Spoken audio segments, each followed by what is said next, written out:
오늘을 함께하며 여러분의 내일을 응원합니다. 성공예감 이대호입니다.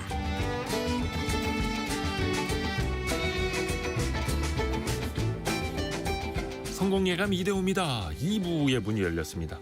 1월 22일 목요일 오전 10시 5분 자 2부까지 함께해 주셔서 감사합니다. 오늘 경제상식 퀴즈 정답은 그린란드입니다. 그린란드. 요즘 뭐 뉴스에서 정말 많이 나오죠.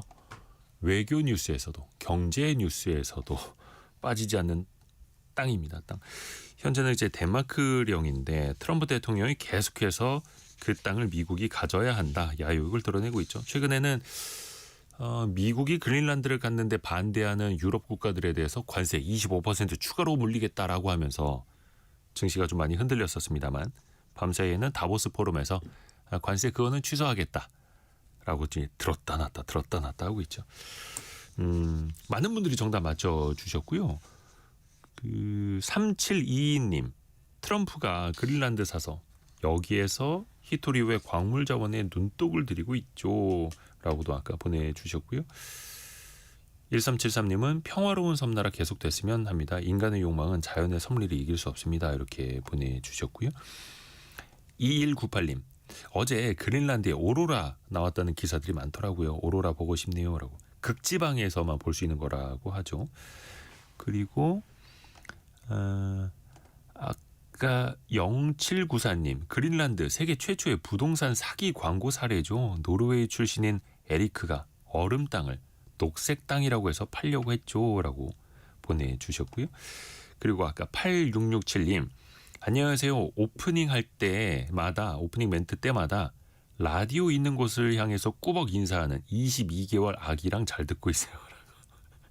인사 한번 더 해주세요. 안녕 재민아 라고. 재민이가 22개월이군요. 안녕하세요 라고 할 때 인사를 같이 해준 고맙습니다. 인사성이 바른 아이, 착한 아이, 똑똑한 아이, 건강한 아이로 자라나길 바라겠습니다. 오늘 증시 상황 한번 봐야죠. 아까 개장과 동시에 코스피 사상점으로 5,000선을 넘어서 아까 5,019까지 갔더라고요. 5,019까지 갔던 코스피 현재는요. 상승폭 조금 좁아졌습니다. 4,984. 이것만 해도 어딥니까? 75포인트, 1.5% 오른 강세 현재도 이어지고 있고요. 코스닥은 1.38% 오른 964.39 나타내고 있습니다. 삼성전자와 하이닉스가 3%대 안팎의 강세. 현대차가 아까 개장 초에 한 5, 6% 올라갔던 것보다는 상승폭을 지금 1% 정도로 반납을 했고요. LG에너지 솔루션이 5%대 강세. 시총 1위부터 5위까지가 다 강세입니다. 시총 5등이 삼성전자 우선주입니다. 삼성전자 우선주만 해도 시가총액 지금 한 92조 원이 되고요. 그리고 SK스퀘어 그러니까 SK 하이닉스 지분을 많이 갖고 있는 중간지주사 4%대 강세. 네이버도 오랜만에 3% 올라가고 있고요. 오늘 2차전지 관련주가 좀 오랜만에 강세네요. 삼성 SDI가 13.8%, LG화학이 5.9% 강세입니다. 에코프로가 코스닥에서는 10%. 오늘은 그동안에 못 올랐던 2차 전제들 좀 순환매가 나타나는 걸로 보이고요. 어제 22% 폭락했던 알테오제는 보합권에 있고요. 다른 바이오주들은 좀 반등하는 흐름들도 나타나고 있습니다. 원달러 환율은 1,465원, 1,465원대 이어지고 있습니다. 조금 전에 아까 4433님 뭐니 해도 김경필 머니 트레이너님 코너에 귀 기울입니다. 라고 보내주셨는데요. 자, 여러분의 모든 돈 고민 같이 나눠보는 돈줄 상담소 시간으로 갑니다. 여러분의 소비, 저축, 투자 등 돈에 대한 모든 사연을 받고 있습니다. 저희 성공예감 이대호입니다. 홈페이지에 오시면 돈줄 상담소 게시판이 있는데요. 가급적 여러분의 재정 상황을 꼼꼼히 적어주시면 채택 확률이 높아지고요. 빈손으로 보내드리진 않죠. 선물을 3종 세트나 푸짐하게 쏘고 있습니다. 오늘은 A4 용지 4장이 거의 꽉 찼네요. 오늘의 사연은.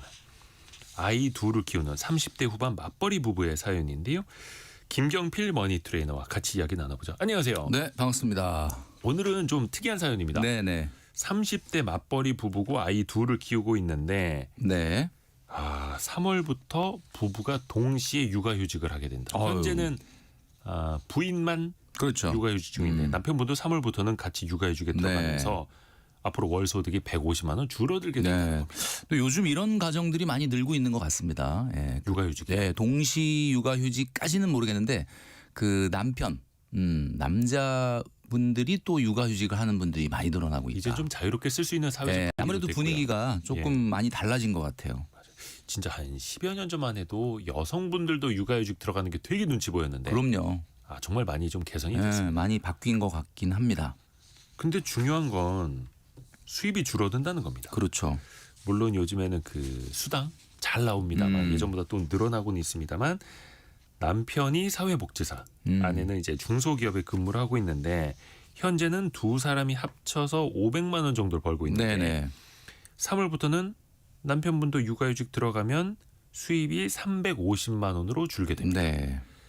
어디서부터 좀 손을 대봐야 될까요? 네, 이게 사실 참 두 분이 육아휴직을 동시에 하겠다라고 결정했던 데는 여러 가지 이유가 있겠지만 뭐 써주시기로는 맞벌이 시의 교육비가 133만 원 정도 들어가는데 육아휴직을 하게 되면 교육비가 25만 원으로 잘 선방할 수 있다 이렇게 적어주셨는데 근데 이 내용을 자세히 들여다보면은 보내던 학원들이나 이 교육을 그대로 하면서 선방이 되는 건 아니고 그런 것들을 좀 안 하고 대신에 이제 그 시간에 엄마 아빠가 아이를 좀 돌보고 뭐 소위 말하는 그 홈스쿨 뭐 이런 것들을 좀 하시는 것 같아요. 뭐 저는 뭐 개인적인 판단이니까 이거는 뭐라고 말씀드릴 수는 없는데 두 분이 오롯이 육아에만 전념하는 시간인데 소득이 350만 원으로 줄어든다. 이거는 뭐 어쨌든 일시적인 거니까 우리가 인생에 있어서 아이들을 이렇게 그 부부가 같이 볼 수 있는 시간은 많지 않을 거라고 봤을 때 뭐 일종의 나름대로의 본인들의 결정이고 투자라고 생각을 합니다.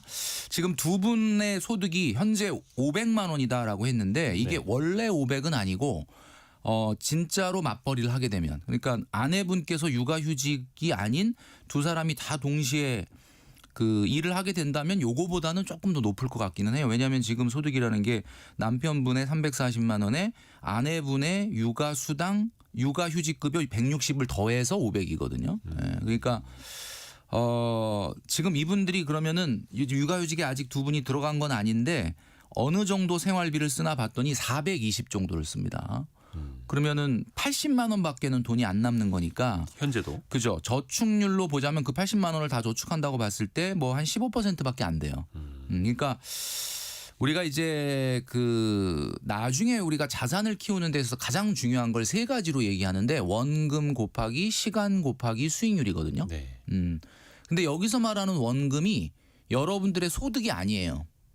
소득이 높다고 원금이 높은 게 아니라 잉여 소득이 높아야 되거든요. 쓰고 남은 돈. 쓰고 남는 돈이 결국은 시간과 수익률의 함수로 자산이 되는 거잖아요. 그렇죠. 그렇다고 봤을 때는 지금 이분 같은 경우는 일시적이긴 하지만 너무 잉여 소득이 없다. 그러니까 근데 이분들이 지금 4인 가구의 월 소득 500이면 어떤가요? 우리 이렇게 보시기에 맞나요? 적나요? 어떤 것 같아요? 많다고 보긴 좀 어렵죠. 그렇죠.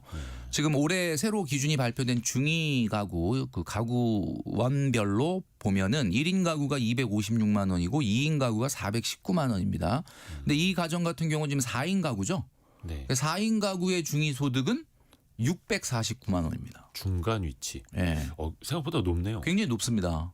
그래서 이분들이 500이라 그러면은 모르겠어요. 이분들이 어떤 생각 하실지 모르는데 그래도 우리가 뭐 소득이 적은 건 아니지 않을까라고 생각을 하실 수 있지만 사실 중위 가구 소득, 중위 소득에 비해서 많이 밑에예요. 그러니까 저는 이제 아이들 키우면서 뭐 굉장히 돈을 열심히 모으기 쉽진 않으시겠지만은 좀 바짝 긴장을 하실 필요는 있다. 그리고 이 시기는 일시적으로 이런 시기다라는 거를 좀 감안을 하셔야 돼요. 그리고 이분들이 뭐라고 써주셨냐면 마이너스가 안 나고 이 시기를 잘 버티는 게 목표다 이렇게 얘기해 주셨는데 저는 이게 진짜 중요한 말이라고 생각합니다. 이 시기는 진짜 마이너스만 안 나고 넘길 수 있다 그러면 정말 성공이다. 어찌됐든 간에 부부가 동시에 육아휴직을 하기로 마음은 먹었고 500에서 350으로 소득이 줄어드는데 현재 지출은 월 평균 420만 원. 가만히 있어도 이제 마이너스가 70만 불가피한 원. 상황인데 네. 그럼 이제 줄이는 게 또 핵심입니다. 네. 그 맞벌이를 하시다가 지금 두 사람이 다 동시 육아휴직을 선택한 배경 중에 하나가 아이들 교육비를 좀 줄여보겠다라는 것 같아요. 그렇죠. 예. 근데 지금 보면은 맞벌이 할 때 교육비가 두 아이 한 133만 원 정도 나갔다고 합니다. 네네네. 그런데 7살, 3살이거든요. 지금 이대호 기자님이 약간 예.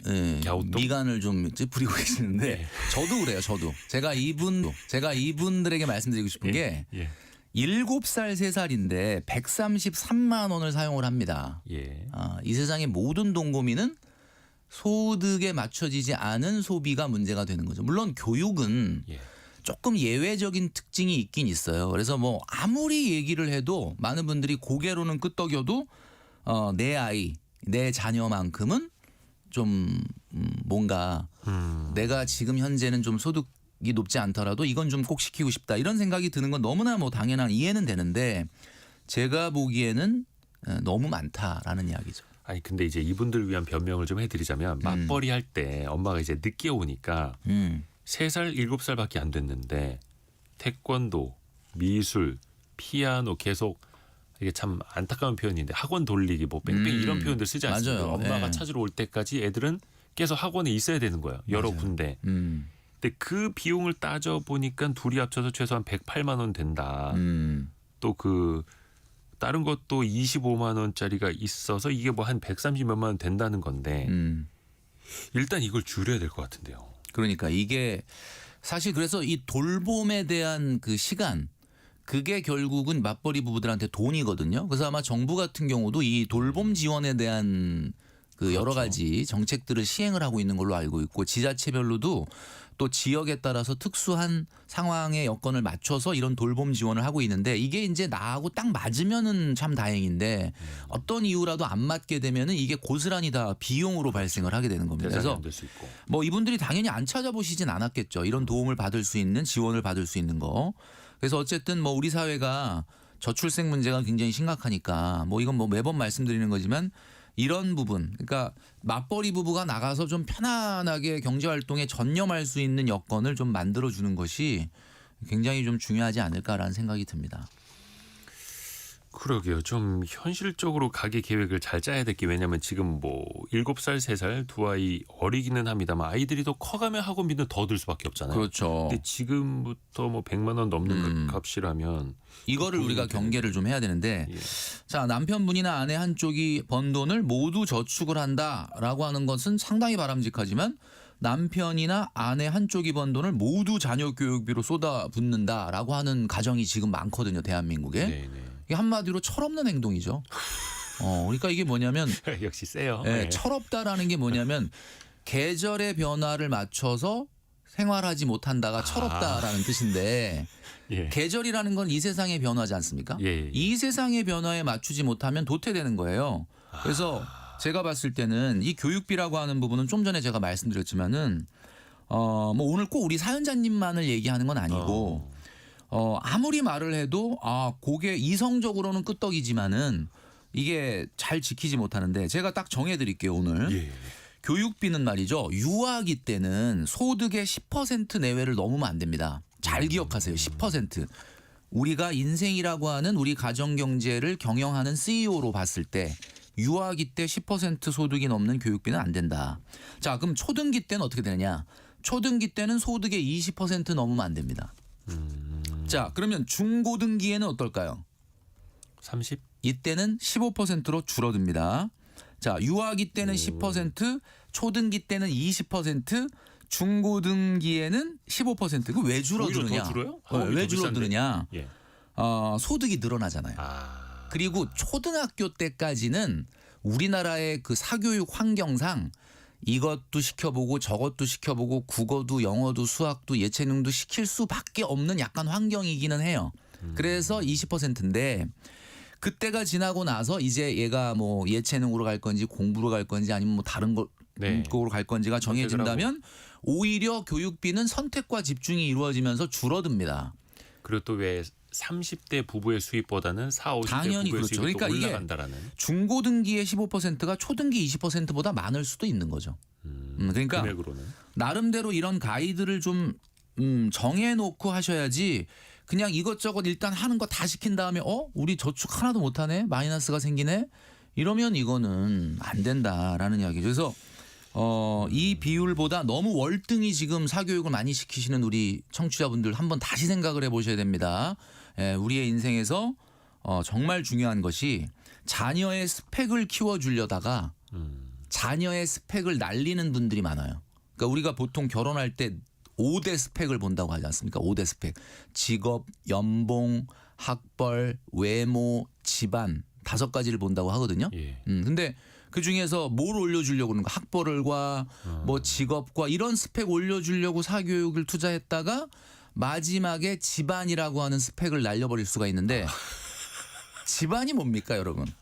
집안이 부모님의 노후 준비 여부예요. 아. 지금 고개를 끄덕이시는 분들 우리 자녀들의 5대 스펙 중에 맨 마지막이 뭐냐? 직업 좋고 연봉 좋고 학벌 좋고 외모 좋고 한데 부모님 노후 준비가 안 돼 있다. 그러면 이거는 점수가 굉장히 스펙이 하나가 날아가는 거죠. 근데 다른 게 부족하더라도 저희 부모님은 노후 준비는 다 돼 노후 준비는 있으셔서 확실하다. 저희가 뭐 따로 보전 안 해드려도 그렇죠. 돼요라고 하면 그게 또 스펙이다. 그게 하나의 스펙이죠. 이게 되게 현실적인 거네요. 맞아요. 그래서 제가 얘기하는 거지만 유아기, 초등기, 중고등기에 적절한 교육비 가이드 제가 오늘 드렸던 거를 꼭 기억을 하셔야 된다. 근데 또 오늘 사연 보내주신 분들 입장에서 보면은 교육이라기보다는 보육의 개념도 있는 것 같아요. 왜 돌봄이죠. 태권도하고는 맞아요. 사실은 이제 돌봄의 역할이 요즘 더 커지다 맞아요. 보니까. 근데 어찌됐든 간에 두 분이 육아휴직에 들어가면은 이 보육 개념의 교육비는 확실히 줄일 수 있겠고. 그렇죠. 또 그게 또 목적이기도 합니다. 생활비 더 들여다볼게요. 250만 원 정도의 고정 지출이 있는데 그 중에서 식비는 100만 원. 4인 가구의 식비 100만 원이면은 많은 건 아닌 것 같은데요. 아, 이건 뭐 많은 거 아니라 제가 봤을 때는 적은 거죠. 그러니까 이게 육아로 온 가족이 집에 있게 된다 그러면 식비는 앞으로 더 들어갈 텐데 아하. 현재 수준 보통 우리가 1인 가구 같은 경우는 한 25% 정도 식비가 소득에 적당하다 이런 이야기를 좀 드린 적이 있었는데 4인 가구는 그거보다 비율이 높아질 수밖에 없어요. 한 아무리 뭐 하더라도 한 30% 이하로 낮추기는 어렵다고 보는데 원래 지금 현재 육아휴직 들어가기 전인 500만 원에 20%면 지금 20%밖에 안 쓰고 있는 거니까 뭐 사실 바뀌는 3월부터 바뀌는 350만 원으로 계산해도 30%밖에 안 되는 수준이라 이거는 많이 쓰고 있다라고 보기는 어려워요. 오히려 아이들 좀 더 잘 먹이셔야 될 것 같습니다. 그러게요. 이건 좀 의외의 답변이었습니다. 이거는 뭐 식비는 조금 식비는 늘려도 된다. 뭐 매 끼니를 이렇게 집에 있으면서 아이들을 이렇게 장을 보셔가지고 맛있는 요리를 해주시는지 어쩐지 하여튼 배달과 외식 같은 게 들어간다면 이런 식비가 나올 수가 없는 거거든요. 굉장히 그 부분은 잘하고 계신다. 이렇게 말씀드릴 수 있는 거죠. 이분이 사연자인지 모르겠는데 교육비가 지금 들어가는 게 아니라 휴직 없이 맞벌이를 했을 때 그만큼 들어가게 되니까 휴직을 선택하는 거다라고도 이제 설명을 해주고 계시는데 이분이 사연자인지는 모르겠네요. 맞는 것 사연자 같아요. 맞아요? 네, 맞는 것 같네요. 네. 좋습니다. 그리고 또 하나 이제 걸리는 소비 중에 하나가 렌탈 비용입니다. 렌탈. 네. 정수기, 음식물 처리기에다가 침대도 렌탈로 이용하고 계시네요. 근데 침대를 양가 부모님 댁에도 놔드렸대요.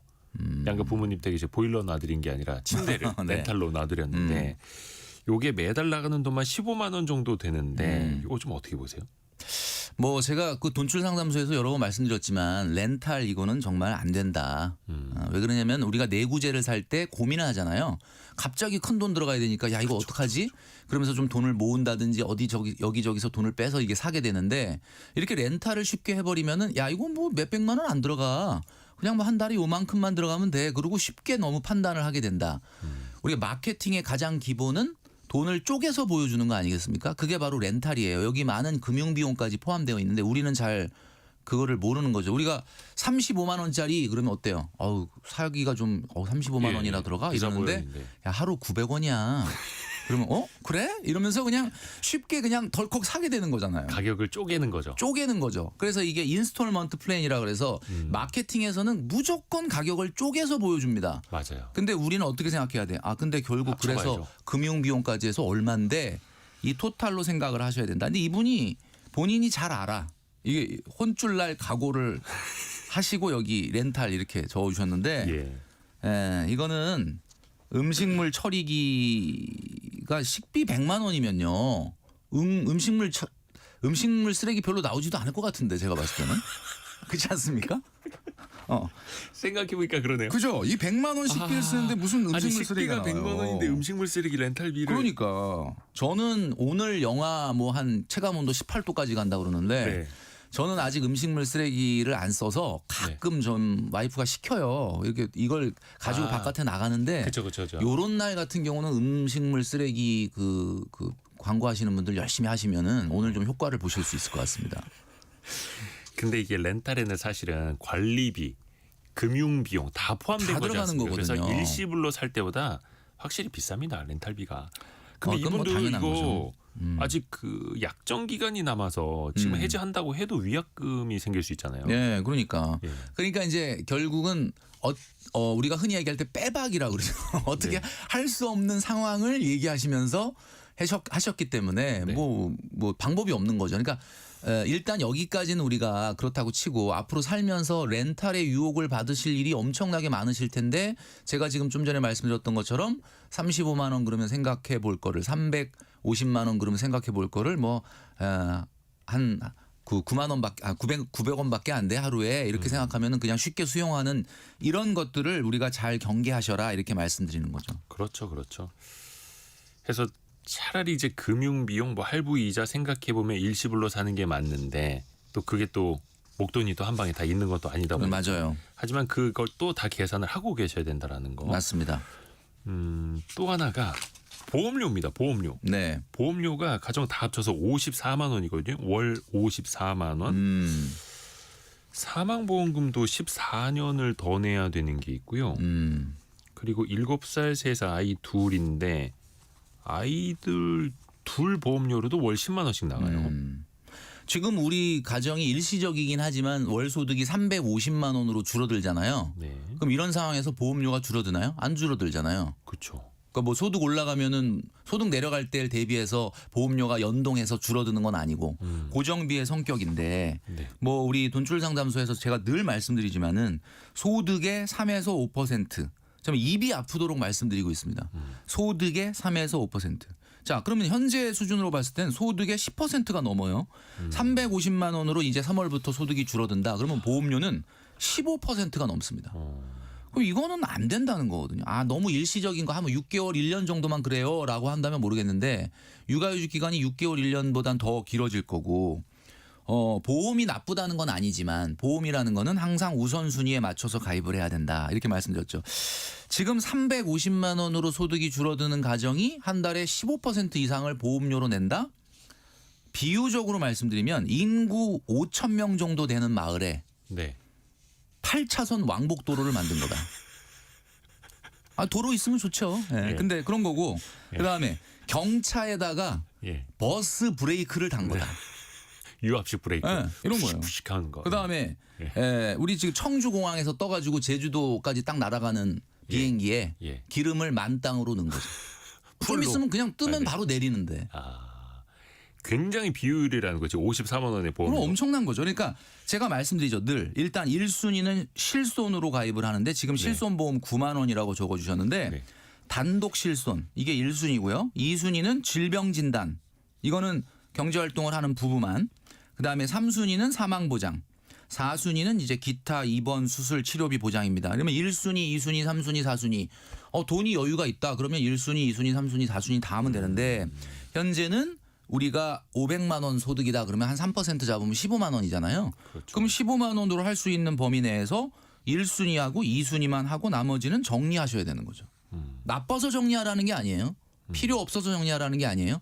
우리 상황에서 1순위, 2순위, 3순위에서 순위가 후순위면은 정리를 해야 되는 겁니다. 지금 사연자가 글을 올려주셨는데 너무 아프시다고. 이게 그래요? 좀 어디가 살살 할까요? 병이 있어서 아파서 보험을 많이 든 게 아니라 김경필 멘토님한테 너무 아프다고 지금. 아프시면 실손이 있으니까. 이거 청구됩니까? 네. 아니 그러면 얼마까지 줄여야 된다고요? 아까 말씀드렸잖아요. 이제 지금 500만 원 우리가 육아휴직이 두 분이 다 들어가기 전 기준으로 얘기했을 때 500만 원이잖아요. 네네네. 15만 원으로 줄여야죠. 우리 가정이 15만 원. 54만 원 보험료를 15만 원까지 그렇죠. 줄이는 거. 이게 좀 제가 쉽지는 얘기했잖아요. 않겠습니다만. 그러니까 예. 인구 5천 명 마을에 8차선 왕복도로를 지금 만들었는데 그럼 8차선 왕복도로 만들어 놓은 거 어떡하냐 이렇게 얘기하는데 그죠? 예, 그게 이제 문제인 거죠. 보험의 항상 딜레마는 이거죠. 근데 아이들의 보험료만 해도 10만 원 이것도 저는 좀 과하다고 보고. 맞아. 그리고 또 하나가 이분들이 보험료를 54만 원씩이나 내고 있는데 나이 들어서 병원비에 쓰느니 한 살이라도 젊을 때 운동을 해야 된다라고 아, 하면서 예. 뭐 수영장 비용 비롯해서 월 15만 원을 쓰는 게 있습니다. 요건 괜찮은 방법입니까? 아, 이게 이분이 상당히 정말 그 대단하신 게 뭐냐면 네. 이거 괜찮습니까 하면서 약간 핑계를 여기다 살짝 넣어 놓으신단 말이에요. 그렇죠. 앞에 서사가 좀 있어요. 그죠. 그래서 아니 뭐 나중에 병원 많이 가서 아픈 거보다 운동하는 게 낫지 그렇죠. 않습니까? 젊었을 때. 그래서 수영장에 지금 15만 원을 쓰고 있다. 네네. 디스크 시술 후에 운동해야겠다는 아, 생각으로 디스크 있으시니까. 이런 걸 또 써주셨단 말이에요. 예. 그러니까 절대로 거부할 수 없는 마치 트럼프의 전략 같기도 하고 이렇게 이런 앞에 뭘 자꾸 깔아놔요. 이런 뭘 밑에 자꾸 이렇게 빌드업을 하시는데 맞는 말이죠. 예. 진짜 뭐 건강 유지하는데 돈 쓰는 거 누가 뭐라고 하겠습니까? 근데 약간 저한테는 약간 핑계처럼 들리고 그럴듯한 자기 합리화로 들리긴 합니다.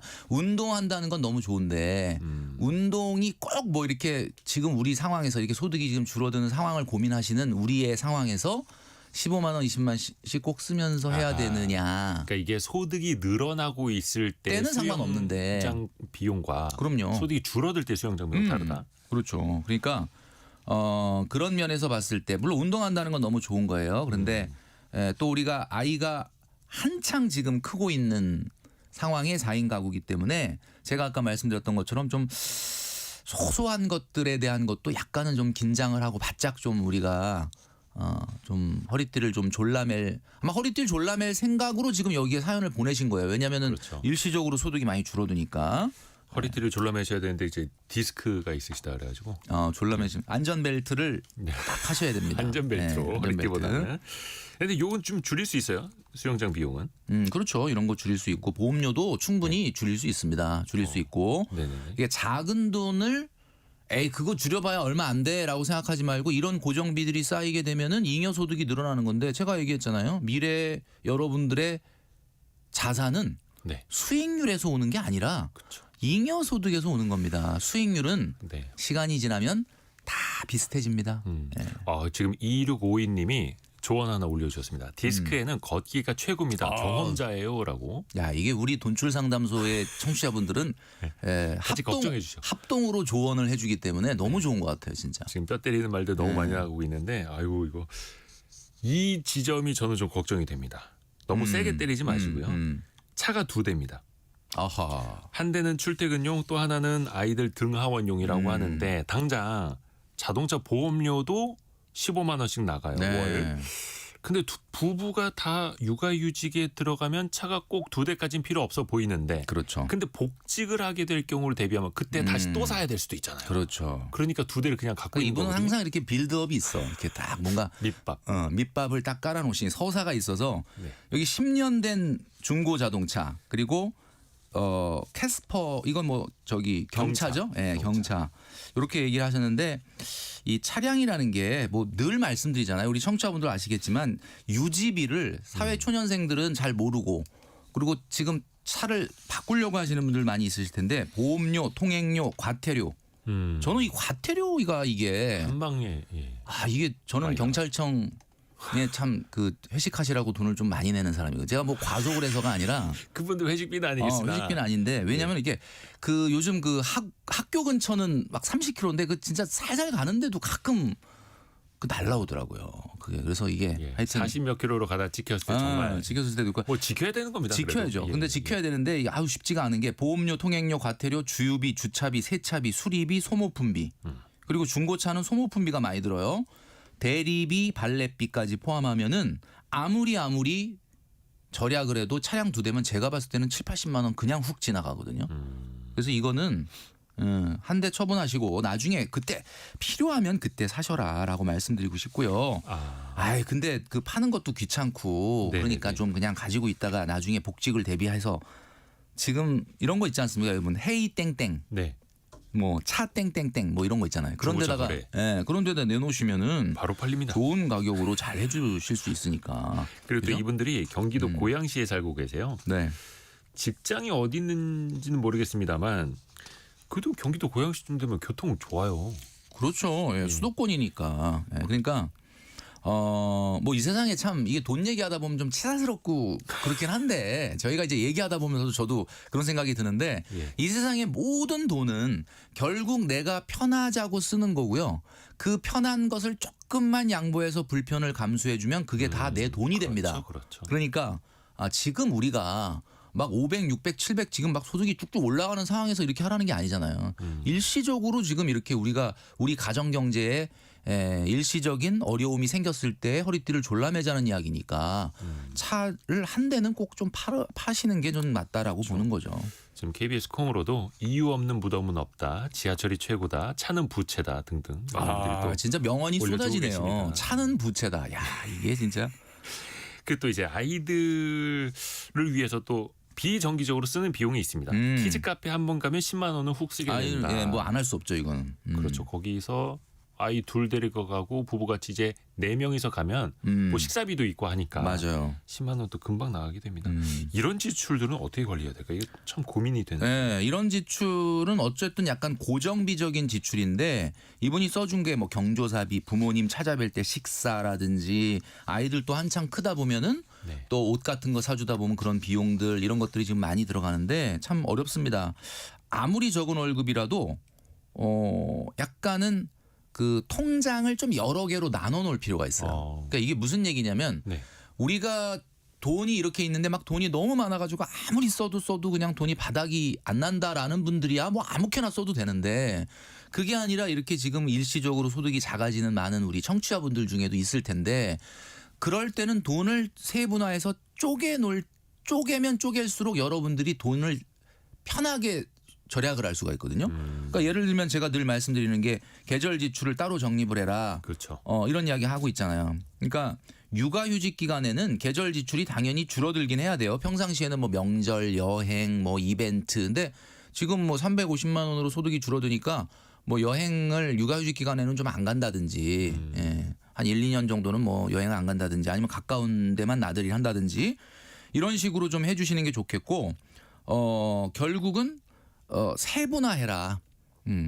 돈을 세분화해라. 그러면 키즈 카페용 예산을 만드는 거죠. 그래서 뭐 한 달에 몇만 원씩 적립을 한다. 근데 키즈 카페를 안 가게 됐다. 그러면 그 돈은 뭐 다른 걸로 맛있는 걸 사 먹어도 되는 거고 이렇게 돈을 굉장히 좀 세분화하는 것이 좀 필요하다. 자, 이번에는 집 이야기로 갑니다. 여기서부터 이제 커집니다. 사연자 부부가 지금 공공임대주택에 살고 계시는데 공공 분양 청약에 당첨이 됐습니다. 일단 축하드리고 내년에 입주를 하는데 지금 중도금 포함해서 아직 내야 할 돈이 3억 3천 정도가 남았습니다. 예. 분양가가 한 5억 5천 정도 되는 것 같은데 5억 5천. 앞으로 이거 3억 3천 어떻게 조달해야 할까? 야, 이게 참 지금 이게 지금 문제 난이도로 보면 이게 돈줄 상담소 역사상 참 가장 어려운 걸 수도 있네요. 왜냐하면 지금 소득이 350으로 3월부터 줄어드는데 아이 2명 키워야 되고 그다음에 지금 뭐 부모님도 좀 지원하는 부분도 있죠. 렌탈 하고 계시죠. 그다음에 헌금도 한 달에 20만 원 하고 계십니다. 자, 거기다가 지금 이제 좀 전에 말씀해 주셨던 것처럼 1차 중도금은 냈다라고 하셨는데 계약금하고 중도금 내면 한 20-30% 낸 거잖아요. 네. 근데 이제 분양가가 5억 5천이니까 아마 앞으로 여러분 입주가 내년 말이라고 하는데 4-5번 정도는 더 중도금을 내야 되는데 한 번에 5,500만 원씩 내야 돼요.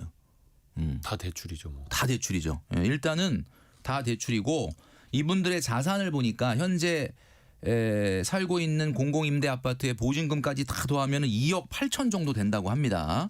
그러면은 입주할 때 입주를 하시겠죠? 이게 입주를 안 할 수 없는 아파트죠, 이거는. 그러니까 그렇죠. 무조건 예. 100% 입주를 해야 되는 아파트니까 이렇게 되면 입주할 때 대출이 3억 정도가 생깁니다. 이거 아마 당연히 생각을 하고 그렇죠. 감안을 하셨겠죠. 생애 최초라든지 이런 정책금융을 한다고 해도 금리가 최근에 올라가지고 한 3%대 이상은 될 텐데 그러면 이것만 계산해 보면 원리금으로 135만 원 정도를 내야 됩니다. 한 30년, 30년 정도로 봤을 때 그러면 이게 500만 원 소득의 거의 30%입니다. 야, 거기에다가 아까 보험료 제가 말씀드린 대로 조정 안 하시고 내신다 그러면 보험료하고 집에 들어가는 원리금만 해도 두 분 소득의 거의 40%가 넘어간다.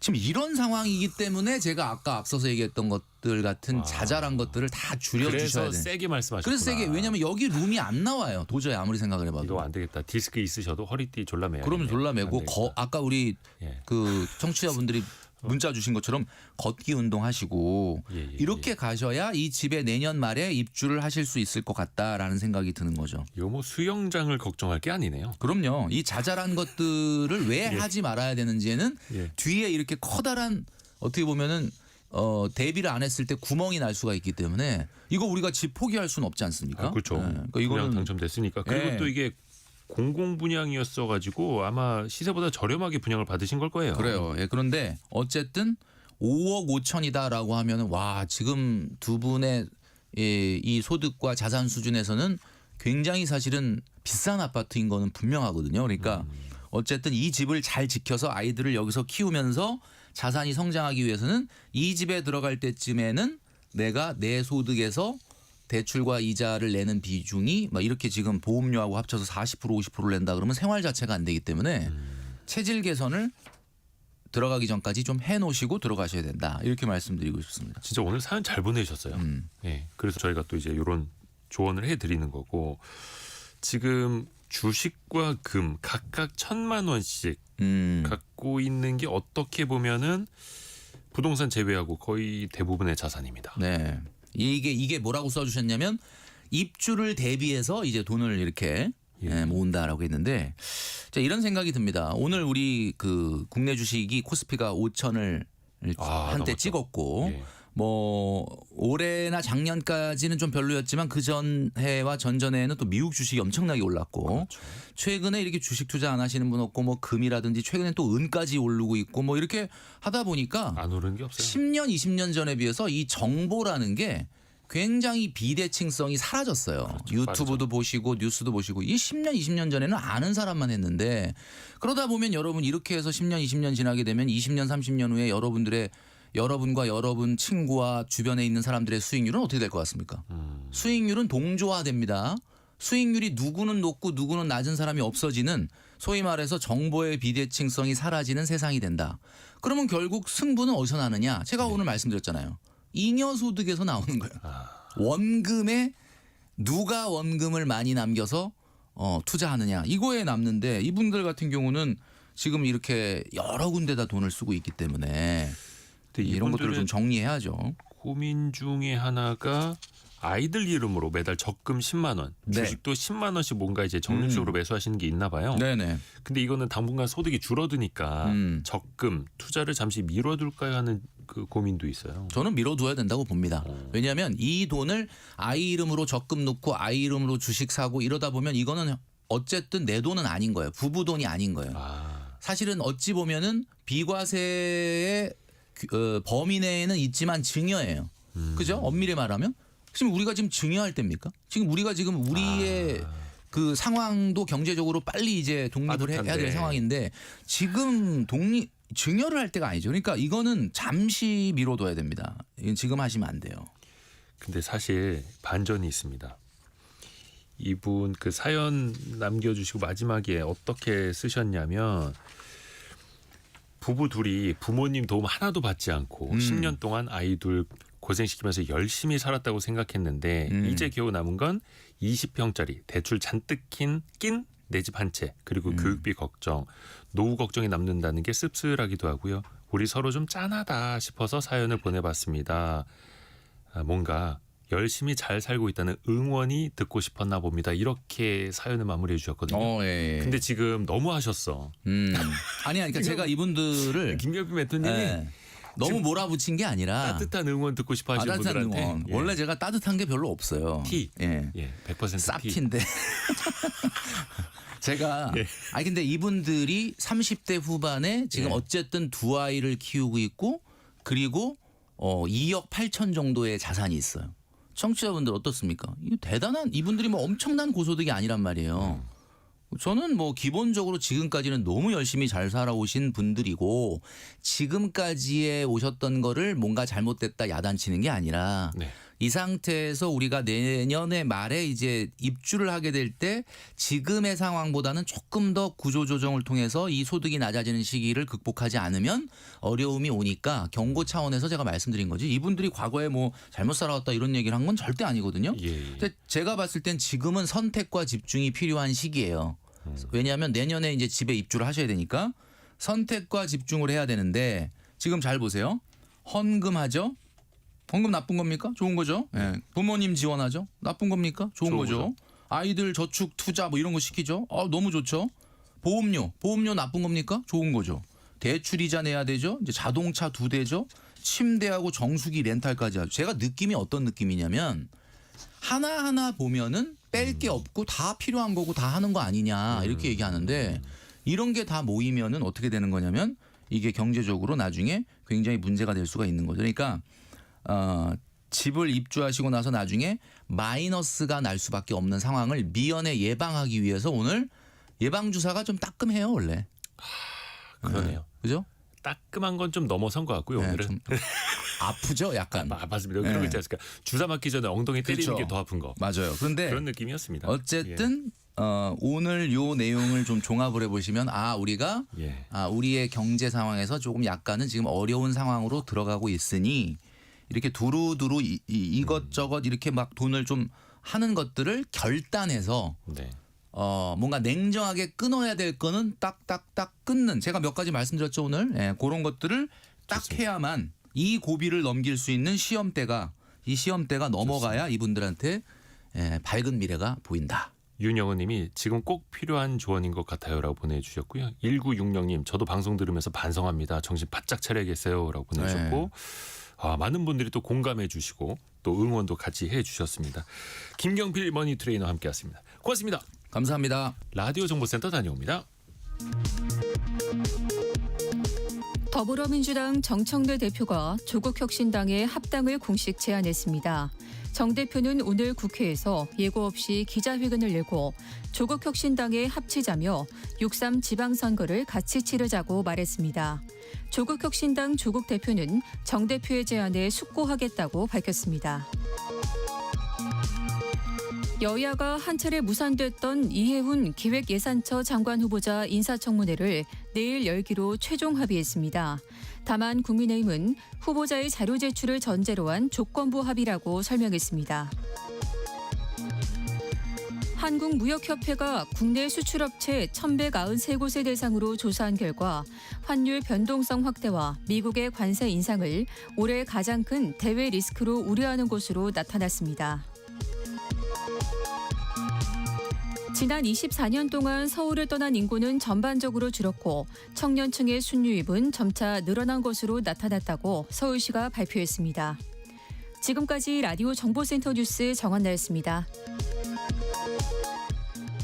애프터 서비스 시간 유혜진 리포터 안녕하세요. 안녕하세요. 우리 청취자분들의 질문 들어보죠. 네, 세금과 관련해서 2128님, 재건축 아파트에 입주할 때도 취득세를 내야 하나요? 하고 질문 주셨습니다. 네. 이 취득세는 지방세라서요. 그 아파트가 있는 관할 시군 구청 세무과에 문의하면 자세한 내용을 알 수 있는데요. 원칙적으로 취득세는 내야 합니다. 단 재건축 전부터 집을 소유한 원조합원인지 공사 중에 입주권을 산 승계조합원인지 아니면 일반 분양자인지에 따라서 이 세금 계산 방식과 세율은 달라진다고 합니다. 또 다른 질문은요. 네, 연명치료 거부 신청에 대해서 관심 갖는 분들 많으신데요. 8587님과 이은희님, 연명치료 거부 신청은 어디에서 하나요? 하셨습니다.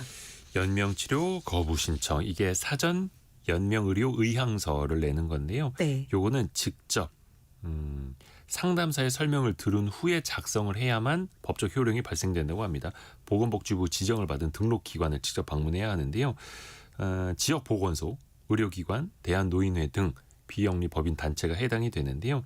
국립연명의료관리기관 홈페이지가 있는데요. 여기에서 내가 살고 있는 지역 인근의 네. 등록기관을 검색해 보실 수도 있습니다. 다음 질문은요. 네, 김종근님. 사전 연명 의료 의향서를 등록했다 취소하는 것도 가능한가요? 어허. 하셨는데요. 예. 보건복지부에 문의를 해봤습니다. 본인 의사에 따라 언제든지 취소할 수 있다고 하고요. 전국에 있는 등록기관에 신분증 가지고 방문해서 할 수도 있고 앞서 말씀하신 국립연명의료관리기관 홈페이지 lst.go.kr에서 본인 인증 후에 철회하는 것도 가능하다고 합니다. 네, 다른 질문은요. 박성춘님, 주식으로 상속세를 내는 제도는 우리나라에만 있나요? 하셨습니다. 이게 다른 나라에도 있습니다. 일본도 있고 또 특히 이제 영국, 프랑스 같은 경우에는 문화재, 뭐 예술품, 네. 토지 등등으로도 이른바 물납을 할 수 있습니다. 당연히 이제 상속받은 재산은 있지만 그에 맞는 현금으로 세금을 네. 내기는 어려운 분들은 뭐 세계 어느 나라나 비슷할 겁니다. 그래서 이제 대체할 수 있는 제도가 있다라는 거고, 다만 이제 우리나라처럼 네. 대기업이나 중견기업 또 중소기업 대주주까지 상속세 때문에 회사를 넘기는 그런 상황까지 가는 게 좀 이례적이긴 한데요. 왜냐하면 우리나라가 상속세 세계 최고 수준입니다. 단순히 그 세율로만 보면 55%인 일본이 더 높아 보이나 네. 우리나라는 현재 최고 상속세율이 50%거든요. 네. 근데 그게 대주주일 경우에는 할증이 돼서 60%로 올라갑니다. 그러니까 100이라는 재산을 물려받는데 60이 세금인 거예요. 그러니까 40이 남는 건데 네. 그게 또 이제 지분이다 보니까 기업의 지분을 뭐 쉽게 대주주가 사고 팔기는 쉽지 않잖아요. 네. 그래서 좀 경직성이 있다. 그래서 이걸 좀 유연하게 개편을 해야 한다. 그런 지적들이 나오고 있는 거죠. 벌써 시간이 다 됐네요. 유혜진 리포터 고맙습니다. 감사합니다. 감사합니다. 이 시각 현재 원달러 환율은 1,467원 그리고 아까 5,000선에서 지금 왔다 갔다 하고 있는데 코스피는 현재 4,998입니다. 오늘 오전 한때는 5,019.5까지 올라갔던 코스피의 모습이고요. 내일 아침 9시 5분에 다시 찾아뵙겠습니다. 상공예감은 오늘도 여러분을 응원합니다.